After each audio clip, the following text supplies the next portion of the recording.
perbandingan atau penerapan gitu ya. Nanti kali data yang digunakan itu di akhir gitu, di akhir kalimat, tidak di awal.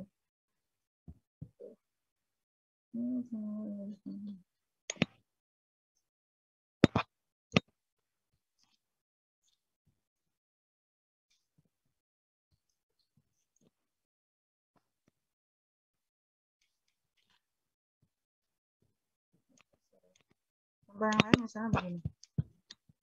Nah, ini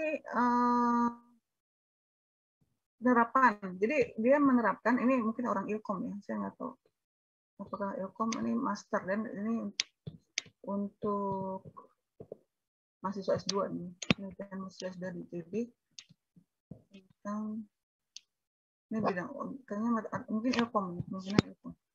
Tapi statistik gue bisa karena ini data dari waktu. Ini ada kemarin itu ya, ada bimbingan saya angkatan 2015 menggunakan ini artificial network untuk data dengan menggunakan metode ini pembelajaran backpropagation untuk data dari waktu. Ini ada skripsinya sudah ada, Anda bisa cek kalau mau cari angkatan 2015 yoga itu.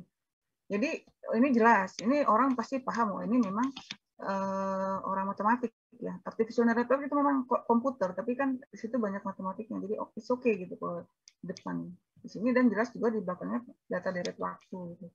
Ya, kebetulan ini dia nanti di dalam datanya, dalam metode penelitian, jadi bisa saja data itu tidak disebutkan di dalam judul ya, nggak mesti ya. Jadi secara umum aja sebutkan data dari waktu, walaupun nanti di dalam penelitiannya itu kalian menggunakan data real. Misalnya data dari waktunya itu data apa ya, curah hujan, ataukah data inflasi gitu ya, data dan macam-macam, itu data saham misalnya, itu nggak disebutkan di judul nggak masalah, karena itu kan hanya contoh kasus aja. Anda nanti ditulis cukup di metode penelitian. Atau data belakang boleh lah. Data belakang misalnya di bagian akhir itu, jadi dalam berdasarkan uraian di atas, hati-hati ya, dalam latar belakang itu Anda sering juga mahasiswa itu menyusun latar belakang itu tidak ada kalimat penutup. Jadi dalam latar belakang itu setelah menguraikan motivasi selama latar belakang, di akhir itu kalimat penutup sebelum ke tujuan penelitian ya, ada jadi biasanya yang paling mudah itu saya arah mahasiswa saya bilang, berdasarkan uraian di atas, maka dalam penelitian ini penulis akan mengkaji tentang ini pada data ini atau menggunakan ini gitu loh, secara simulasi misalnya, atau menggunakan metode apa. Jadi ada kalimat penutupnya gitu, tidak menggantung gitu ya dalam penulisan latar belakang. Nah, jadi misalnya untuk contoh ini, judul ini bisa saja kemungkinan di dalam tulisannya ya, di dalam penelitian itu dia menggunakan data real, tapi dia tidak disebutkan di dalam judul. Nah, karena dia fokus ke metode gitu. Nanti ada data dari waktu time series yang digunakan sebagai contoh kasus di dalam skripsinya, atau di sini tesis nih, karena ini ya. Nah, contoh yang kedua misalnya ini, pemodelan hibrid deret waktu klasik dengan jaringan saraf tiroid ini dan nilai tukar mata uang pada data nilai tukar mata uang. Nah, ini kan kalau ini nggak apa-apa, ini kadang-kadang mahasiswa itu justru nilai tukar mata uang itu ada di depan. Analisis tentang apa nilai tukar mata uang dengan menggunakan metode ini jaringan saraf tiroid dan apa misalnya gitu. Jadi seolah-olah nanti seperti penelitian ekonomi. Nah, itu dulu banyak sering begitu ya kesalahan ya ada, tapi ya dikoreksi lah, diganti sekarang judulnya dirubah gitu ya. Kalau ini misalnya, ada juga yang misalnya saya pembahas gitu disarankan untuk dirubah gitu ya, bisa dipahami ya Rika? Baik, Cukup? Bu. Terima kasih, Bu. Ya, cukup, Bu. saya oke. Jadi kalau bingung coba itu aja cara-cara apa, banyak-banyak membaca, nanti bisa ini bisa paham gitu. Oh, begitu cara menyusun judul, kalimat, menyusun kalimat untuk judul itu seperti itu gitu. Ya. Oke, ada lagi mungkin cukup ya sampai jam 9. Yang lain Ibu mau nanya. ya? Oke, satu lagi nih Sofia. Ini Bu, misalnya kan kita melihat di jurnal atau skripsi yang jadi referensi kita ada kutipan dari sebuah buku.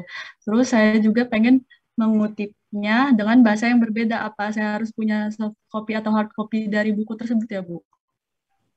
Iya dong. Jangan enggak ya, kalau hard copy nggak mesti ya. Sekarang kadang-kadang kita bisa dapat e-booknya kan, soft file-nya aja. Cari soft file-nya.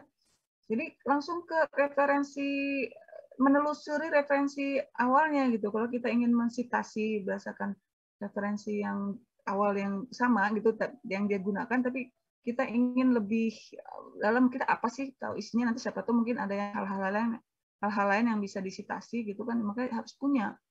Harus, kalau enggak itu sama aja cuma kopas doang dari paper itu.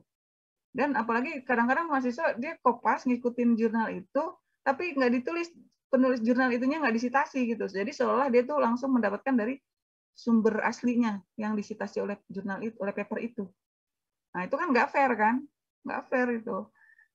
Jadi kalaupun misalnya susah nih untuk memperoleh referensi aslinya, penelusurinya ya yang disitasi oleh paper itu, kita nggak dapat, mungkin karena berbayar misalnya, atau mungkin sulit ya. Ya udah, kita berarti harusnya citasi juga paper itu.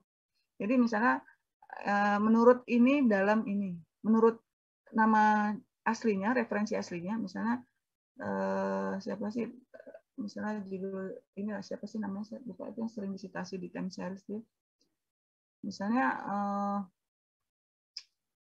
Johnson, misalnya Johnson dalam Widyawati, misalnya gitu. Anda punya papernya Widyawati ya.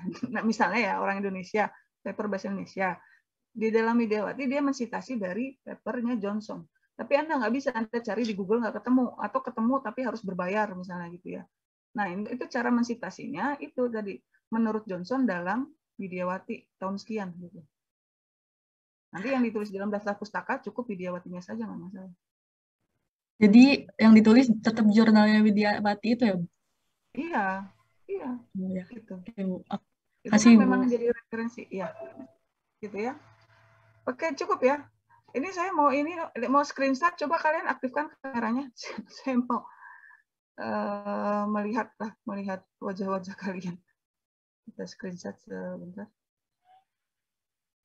Oke. Ini mudah-mudahan inilah semua kalian lulus tahun ini ya. Malah kalau dia semester ini. Dari wajah-wajahnya. Tergantung kalian tentu ya. Oke, satu mungkin untuk yang pertama ya. 1, 2, 3. Mungkin kalau nggak jelas di kamera bisa kelihatan ini mukanya digeser gitu ya. Kalau nggak tampak di kamera. 1, 2, 3. Ya. Satu lagi ya. Di halaman berikutnya. Bentar. Ini kalian mungkin banyak juga yang ikut kuliah dengan saya ya kemarin, mungkin simulasi atau multivariat gitu.